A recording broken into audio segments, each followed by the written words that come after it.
Electron orbits. Last class में हम खत्म कर दिए थे ये तुम्हारा रदरफोर्ड एटॉमिक मॉडल, ठीक है ना। तो इलेक्ट्रॉन ऑर्बिट्स देखेंगे रदरफोर्ड एटॉमिक मॉडल में। तो रदरफोर्ड एटॉमिक मॉडल कहता है कि ये तुम्हारा पॉजिटिवली चार्ज न्यूक्लियस है, ये तुम्हारा क्या है, पॉजिटिवली चार्ज न्यूक्लियस है, और ये तुम्हारा सर्कुलर ऑर्बिट, ये तुम्हारा क्या है, सर्कुलर ऑर्बिट। इसी सर्कुलर ऑर्बिट के अराउंड में तुम्हारा इलेक्ट्रॉन क्या कर रहा है, रिवॉल्व कर रहा है। ये तुम्हारा इलेक्ट्रॉन है, क्लियर। ये positive charge, electron negative charge. और मैं मान लेता हूँ इलेक्ट्रॉन की जो स्पीड है वो स्पीड में मान लेता हूँ v, और जिस ऑर्बिट में ये रिवॉल्व कर रहा है, सर्कुलर ऑर्बिट है ना, ये सर्कुलर ऑर्बिट का रेडियस फर्स्ट में मैं मान लेता हूँ कितना है, r। क्या मान लेता हूँ, r। सिंपल है ना। देखो ये तुम्हारा न्यूक्लियस है, क्या है, न्यूक्लियस। ये तुम्हारा electron, nucleus positively charge, electron के पास negative charge, proton positive, electron negative. ये इलेक्ट्रॉन इसके चारों तरफ क्या कर रहा है, रिवॉल्व कर रहा है। मास ऑफ इलेक्ट्रॉन में मान लेता हूँ m। क्या मान लेता हूँ, m। एकदम सिंपल है। इलेक्ट्रॉन का मास मैंने कितना लिया है, m लिया है। तो बोलो यार, तो सबसे पहले बताओ कि ये दोनों के बीच कौन सा फोर्स एग्जिस्ट कर रहा है at any instant of time. दो चार्जेस है ना, तो दो चार्जेस के बीच हमेशा जो फोर्स लगता है इलेक्ट्रोस्टैटिक फोर्स। अरे बोलो यार, ये तो फिक्स्ड है। इलेक्ट्रॉन क्या कर रहा है, रिवॉल्व कर रहा है। तो देखो यहाँ पे जो न्यूक्लियस है पॉजिटिवली चार्ज है, ये इलेक्ट्रॉन को किधर अट्रैक्ट करेगा, अपनी ओर अट्रैक्ट करेगा, सेंटर की तरफ। तो ये पॉजिटिव नेगेटिव को अपनी तरफ एक्ट कर रहा है। तो ये डायरेक्शन है तुम्हारा इलेक्ट्रोस्टैटिक फोर्स का। कुछ देर के बाद में मान लेता हूँ इलेक्ट्रॉन यहाँ पे पहुंच गया, ये तुम्हारा वेलोसिटी का डायरेक्शन होगा ना। तो अब बताओ यहाँ पे जब इलेक्ट्रॉन पहुंच चुका है तो फोर्स का डायरेक्शन क्या होगा, पॉजिटिव नेगेटिव को क्या करेगा, अट्रैक्ट करेगा। तो हमेशा तुम देख सकते हो कि ये जो इलेक्ट्रोस्टैटिक फोर्स है, ये क्या है, इलेक्ट्रोस्टैटिक फोर्स जो है यहाँ पे किसके बीच से, पॉजिटिवली चार्ज न्यूक्लियस और नेगेटिवली चार्ज इलेक्ट्रॉन के बीच, वो हमेशा किधर डायरेक्टेड है, वो हमेशा डायरेक्टेड है टुवर्ड्स द सेंटर। इसका मतलब इलेक्ट्रोस्टैटिक फोर्स ही यहाँ पे क्या है, सेंट्रीपिटल फोर्स। क्या है, सेंट्रीपिटल फोर्स। वही प्रोवाइड कर रहा है, हाँ वही प्रोवाइड कर रहा है सेंट्रीपिटल फोर्स। यहाँ पे सेंट्रीपिटल फोर्स बोलते हैं सेंटर सीकिंग फोर्स, जो सेंटर की तरफ एक्ट करता है।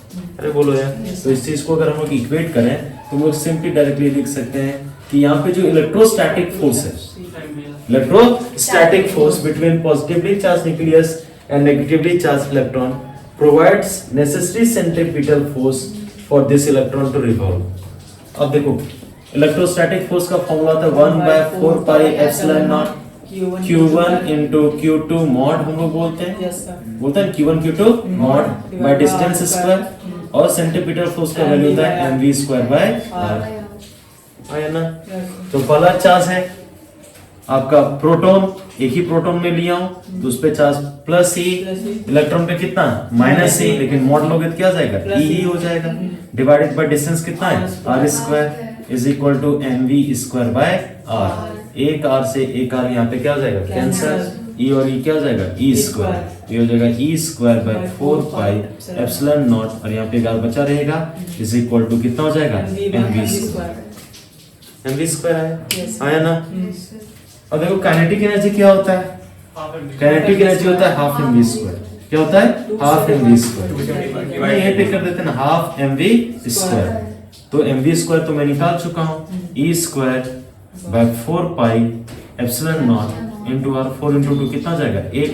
तो ये जाएगा ए E square 8 pi epsilon naught into R. Kinetic energy आया, ये काइनेटिक एनर्जी आ गया इस इलेक्ट्रॉन का, आया ना। पोटेंशियल एनर्जी भी निकाल सकते हैं। तो दो चार्ज के बीच का जो एनर्जी होगा, पोजीशन चेंज कर रहा है ना इलेक्ट्रॉन का, तो यहाँ पे जो एनर्जी होगा इलेक्ट्रोस्टैटिक पोटेंशियल एनर्जी। क्या होगा, electrostatic potential energy. Electrostatic potential energy. तो इलेक्ट्रोस्टैटिक पोटेंशियल एनर्जी का जो फॉर्मूला होता है between two charges 1/4 pi epsilon not Q1 Q2 by r। Q1 Q2 by r। तो U का वैल्यू लिख दो 1/4 पाई एप्सिलॉन नॉट। Q1 है आपका प्लस E, Q2 है माइनस E by r। अरे बोलो यार, इसको सॉल्व करोगे तो E इंटू ई स्क्वायर हो जाएगा माइनस ई स्क्वायर, और ये हो जाएगा 4 pi epsilon not into r।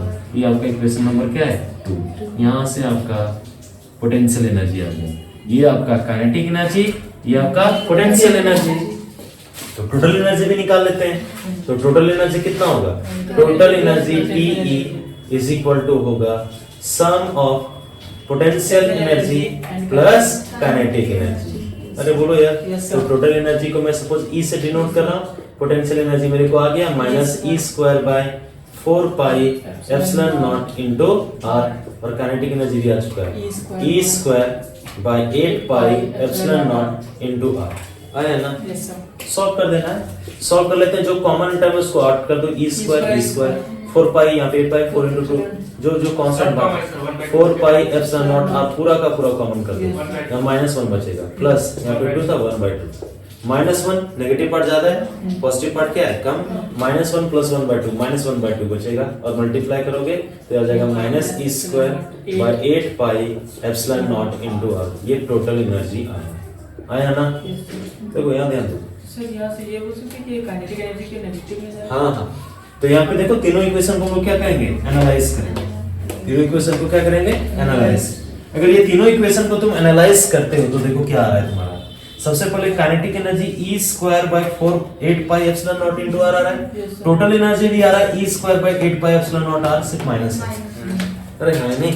तो पहला हम लोग यहाँ पे देख सकते हैं कि जो पोटेंशियल एनर्जी है, सॉरी ये जो काइनेटिक एनर्जी के वो किसके इक्वल है? Is equal to minus of E। Energy negative होता है कभी? हाँ होता है, क्यों नहीं हो सकता है? हाँ, तो मैं बता दूं इसका सिग्निफिकेंस क्या होता है, अभी हम लोग एटम में पढ़ेंगे आगे चल के।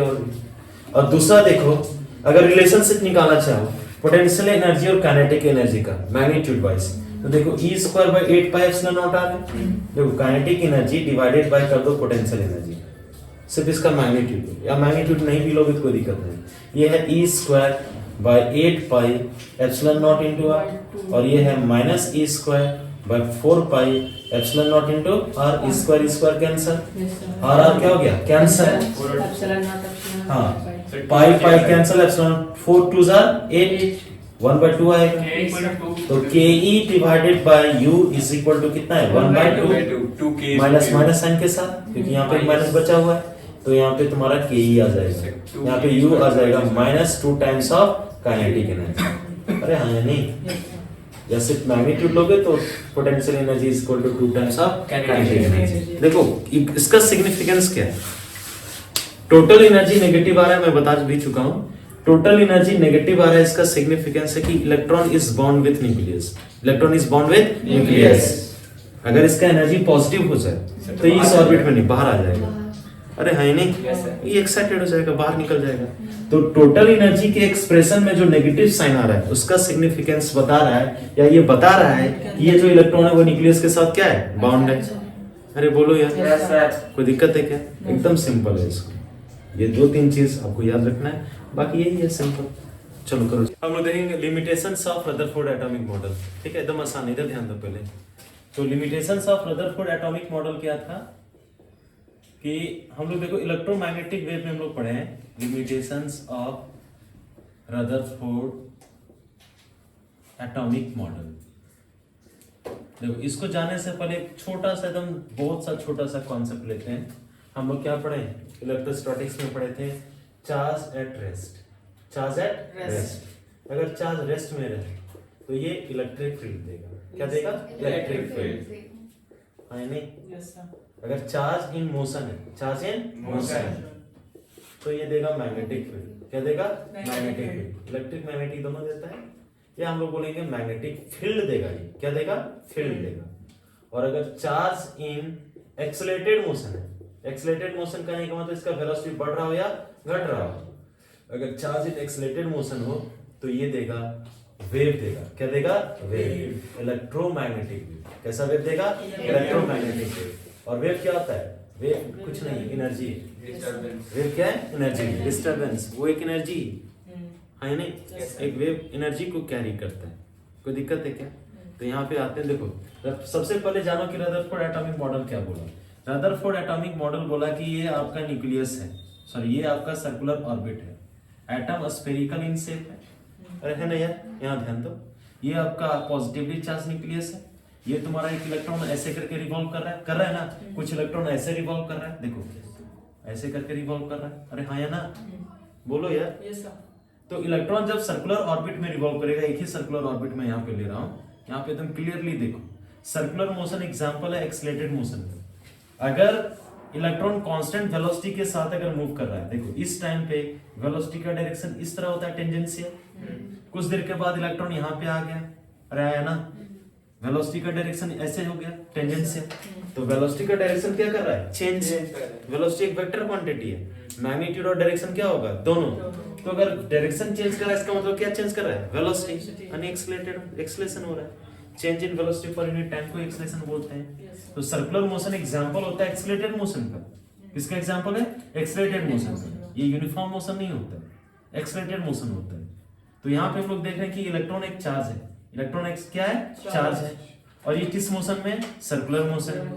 कैसे मोशन में, सर्कुलर यानी एक्सेलरेटेड मोशन में। तो इलेक्ट्रोमैग्नेटिक फील्ड थ्योरी क्या कहता है कि अगर ये सर्कुलर मोशन में, मतलब एक्सेलरेटेड मोशन में, ये एक्सेलरेट कर रहा है, चार्ज क्या कर रहा है, एक्सेलरेट। तो अगर चार्ज एक्सेलरेट कर रहा है तो ये कौन सा वेव देगा, इलेक्ट्रोमैग्नेटिक वेव देगा।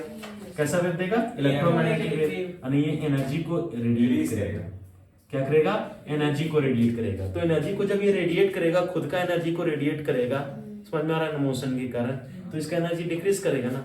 और अगर एनर्जी डिक्रीज करेगा तो ये जो इसका ऑर्बिट है वो श्रिंक करना स्टार्ट करेगा। क्या करना स्टार्ट कर देगा, श्रिंक करना स्टार्ट कर देगा। घटते घटते जैसे जैसे एनर्जी रेडिएट होगा, ये ऑर्बिट श्रिंक करेगा और फाइनली इलेक्ट्रॉन जाके गिर जाएगा न्यूक्लियस में।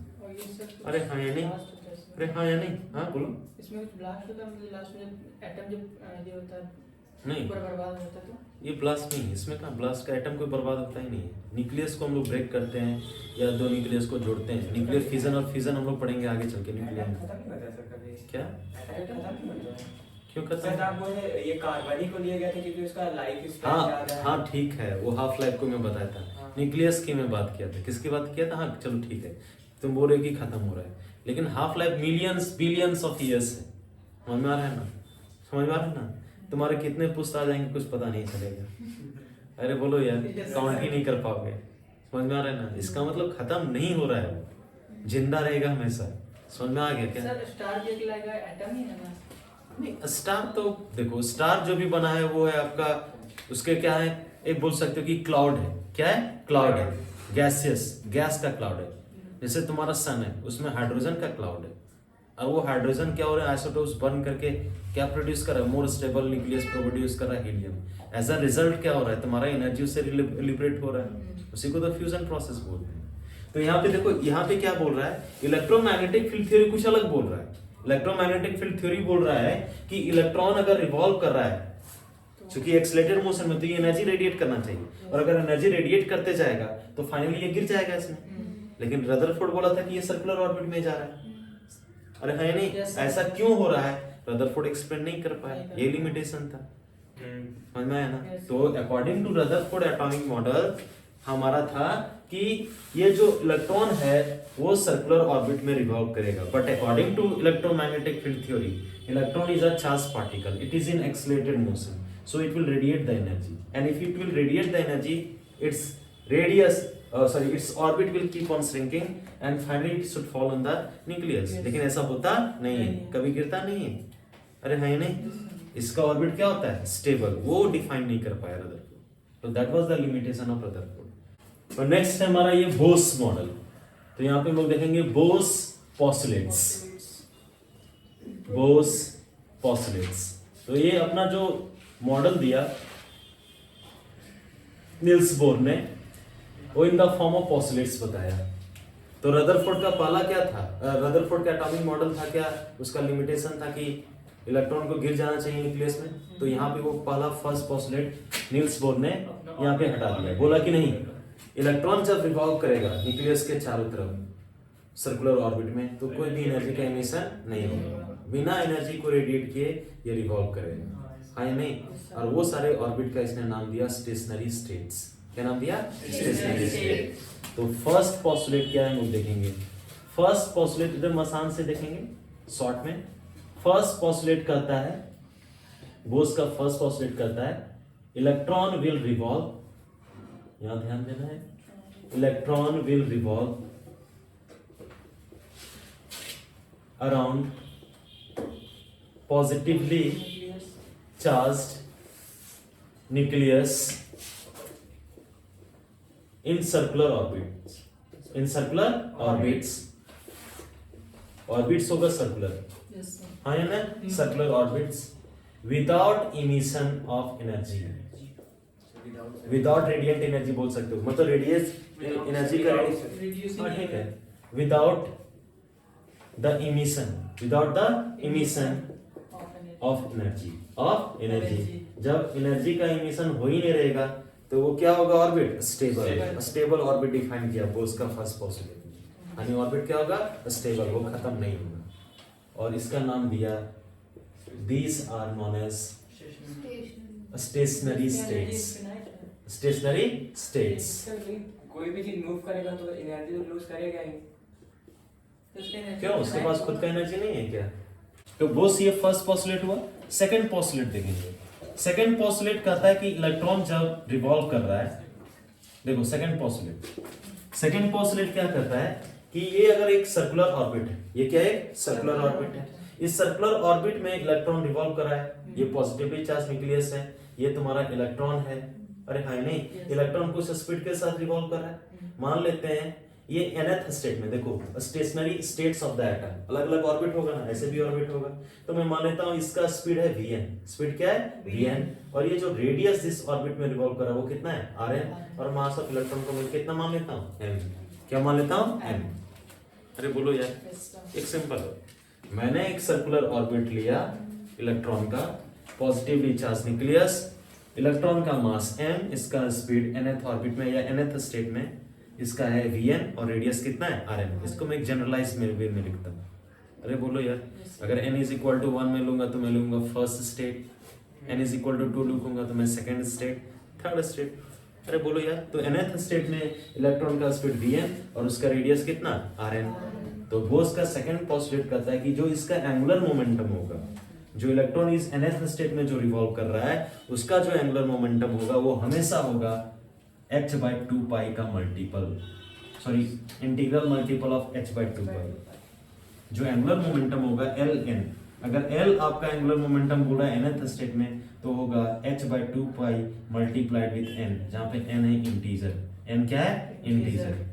अरे बोलो यार, ये इंटीजर 1 हो सकता है, 2 हो सकता है, 3 हो सकता है, 4 हो सकता है, 5। तो यहाँ सेकंड पोस्टुलेट आता है कि electron will revolve only in those orbits, only in those orbits in which its angular momentum ln is integral multiple of h/2 pi। इतना होना ही चाहिए, ये तुम्हें याद रखना पड़ेगा। तो एंगुलर मोमेंटम कितना होगा, एंगुलर मोमेंटम हम लोग बोलते हैं मोमेंट ऑफ लीनियर मोमेंटम, मास है m, वेलोसिटी कितना है vn, तो m into vn क्या हो जाएगा, लीनियर मोमेंटम, क्या हो जाएगा लीनियर मोमेंटम। और अगर इस सेंटर के अबाउट अगर तुमको एंगुलर मोमेंटम निकालना है तो m into vn linear momentum का ये डायरेक्शन, और इसका परपेंडिकुलर डिस्टेंस कितना rn, तो एंगुलर मोमेंटम होता है m into vn into rn is equal to कितना हो जाएगा nh/2 पाई, nh/2 पाई।